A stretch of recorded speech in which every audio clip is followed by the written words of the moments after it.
So Bob, what was your greatest moment as a coach? Well, if you were asking a lot of people, they would say, okay, Boris Becker winning Wimbledon when I was coaching him. But I must say that there are so many people who I've had a lot of pleasure with them and had success together. And those things, because there are coaches, like what happens here, that's something that gives me great pleasure, and that's how it can improve. And then I also have other players who struggled but got better. So there are a lot of things, what you receive out of that in your own character, and what pleasure it really has given. Yeah. And it's the same thing, even with you know, hitting the ball outside the court or outside the line. I can say that's a pleasure. No, but generally, and I think that's what I enjoy. But with Harry Hoffman and Stan Nichols, they were, I think, the two greatest people of their contribution and what they did to me. Yeah. So Bob and Ben, what are the key qualities you look for in a junior tennis player who wants to transition to a pro? Well, the key factor is, first thing is to meet the person and understand the way they are and who they are, and what their role when they play. I think that's what you need to pick it up first. Yeah. Yeah, and we talked this week on the camp's been interesting. We obviously spending time with different kids, different backgrounds, and we've talked a lot as coaches about how quickly players are able to, how they listen, and how they're able to then take that information and then use that themselves. Maybe when the coach is not around. So if you give them a couple of things that you point out, the ones that I think are improving quicker, the ones that are able to keep that in their head and then go out and then try to work on that. And I think the ability to learn quickly is an important factor. Yeah. We talked about, and work ethic, Bob, is obviously something and I've been to San Remo, it's the work ethic you instill. And when I was lucky enough to spending time, you invited me on court with some sessions with Marin, and you just see the top players you had as a coach. For me, it was such an insight into the level of focus and intensity and work ethic in those players. Is that something that you think you develop over time, or do you look for that early in players? No, the first part, you've just got to take the first seed in the garden, and that's how you then start to move and see what it is. And so that's really a big part, because the beginning is the way in the pathway, and that's how you make your tree. Okay, and as the tree gets bigger and bigger and blooms, you actually become richer in the game and yourself that you have with it. I think that's important. I think one thing that Bob has helped me a lot with, not just this week, but generally my coaching, is to try to see at the stages of development how you try to add those layers into a player's game, and how you try to combine. So we've done and talked doing a lot of stuff on the volleys and the second serve and teaching the slice backhand, so that when they as they get older, they've got ways to try to win points. They've got different options in their game. And I think as juniors, that are very good at a younger age, maybe don't add those areas to their game, and then they maybe reach that window when they get to sort of 14, 15, it's harder to then progress. And that's something that Bob talks about all the time in his teaching, which has really helped me a lot, and is interesting. Yeah, and you really try to look for small pieces.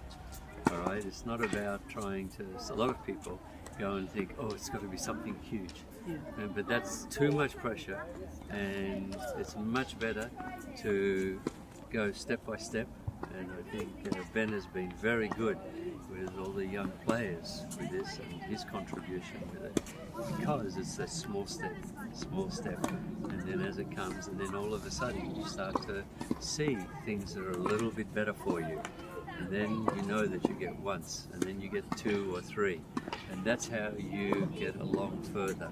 And there are other things that you need as well. You need to have a good serve, and maybe you need to have a serve and volley, and how you try to learn those things and use them and try and go through that process. And that I think has been great. And I think when Ben came to San Remo with Marin Cilic, it was good, because it's having the ball come at you, then you know what the ball is like. Yeah. And so that, I think, gave, I might be wrong, but I think that it gave Ben the sense of what he needs to do and what he can do and what things.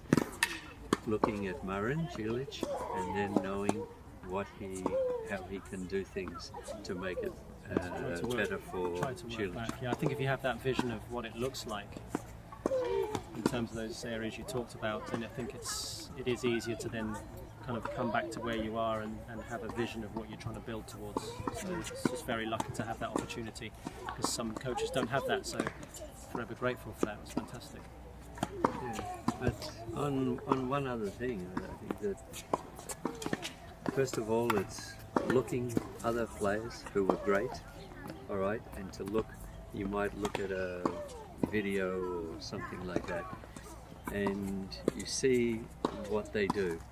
And there are a couple of great old videos, and people would say, oh, that's a waste of time and that. But if you look at the great players like Lever, Rosewall, Ode, a lot of players who were, I'm not sure if you know those. One. Yeah.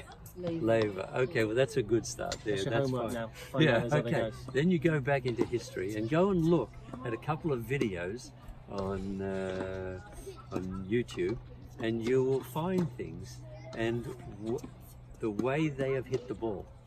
And you will find it's not much different than what there was 40 years ago as to what it is today.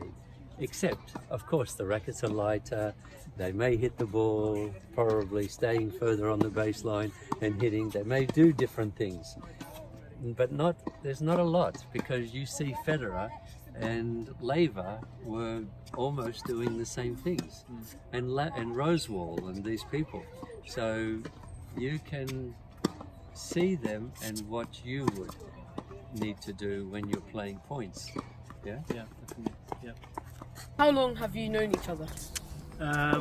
It was actually 2006.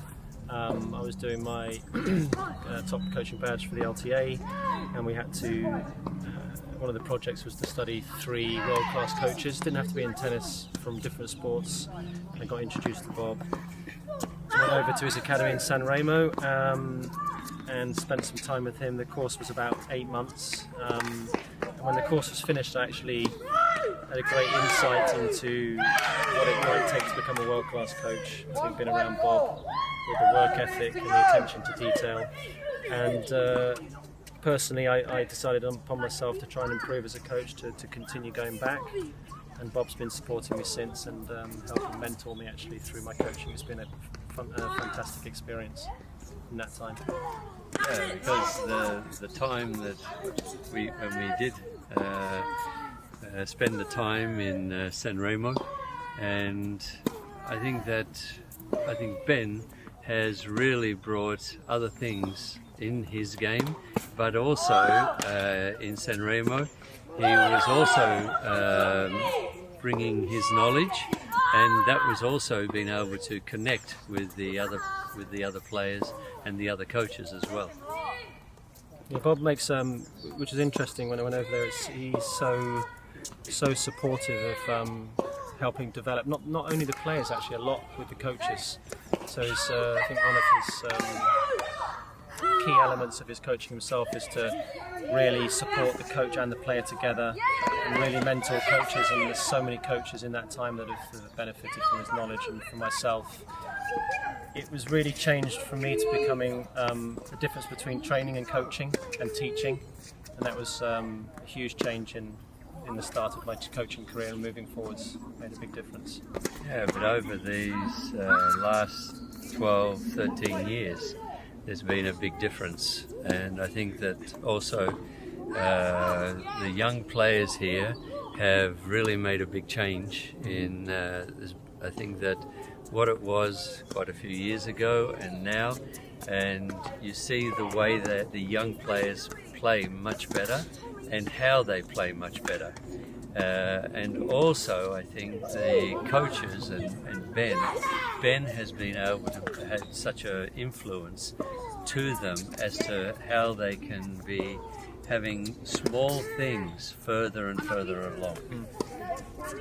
We were talking yesterday, weren't we, about it's interesting, Bob was talking yesterday about your journey with Harry Hopman and how he helped you learn and develop as a coach, and I think Bob has now taken that forward and, you know, in his own coaching philosophy and helping mentor coaches themselves, and how they just really get them to understand the qualities needed to try to train champions, and what that would look like and how that would be in terms of the work ethic and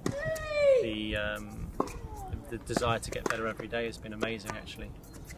Yeah, and I think that there are two great people in tennis had a big impact on my coaching and what I learned, because I couldn't call myself a coach at that stage in 1974, and I think that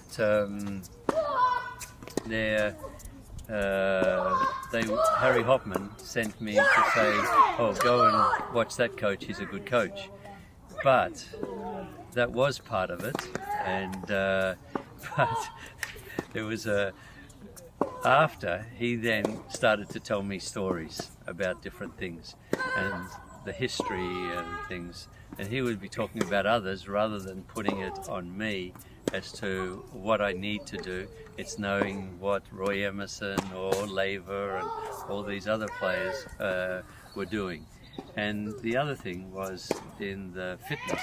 There was this man who had 26 athletes in the Hall of Fame in Australia, and a lot of different sports, and how he also was telling a story about something, and how he would just keep it very simple, and telling them when to play and how to do things, how their training was and things like that.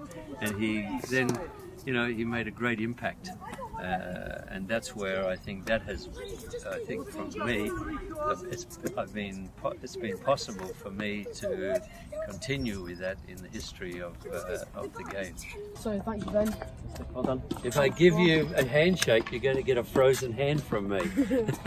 So let's go put this into practice.